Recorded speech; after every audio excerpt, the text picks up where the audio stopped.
کہ X ray واقعی ایک نام ہے۔ ہم سب جانتے ہیں کہ ایکس رے جو ہے وہ بہت زیادہ کیے جاتے ہیں، خاص طور پہ ہڈیوں کے حوالے سے یا سینے کے ایکس رے کیے جاتے ہیں انفیکشن کا پتہ لگانے کے لیے۔ تو ہوا یہ کہ 1895 میں ولہیم رونٹگن نے ایکس رے دریافت کیا اور اس نے اپنی اس دریافت کو سائنسی شماروں میں چھاپا، اور اس نے وقتی طور پر اس کا نام ایکس رے رکھا تاکہ باقی سائنسدان مل کے اس کا کوئی نام دیں گے، جیسے الفا ریز ہوتا ہے، بیٹا ریز ہوتا ہے، گیما ریز ہوتا ہے، تو اس کا بھی ایک نام تجویز کر دیا جائے گا۔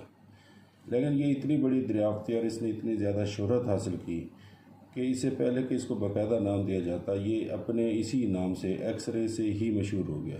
اور یہ ایکس جو ہے یہ وہی الجبرا والا ویریبل ہے۔ جب ہم کہتے ہیں کہ فرض کریں کہ ایک چیز ہے جس کو ہم ایکس فرض کر لیتے ہیں، تو ایکس رے اسی بنیاد پہ رکھا گیا۔ ایکس رے کوئی نام نہیں ہے۔ Thank you very much.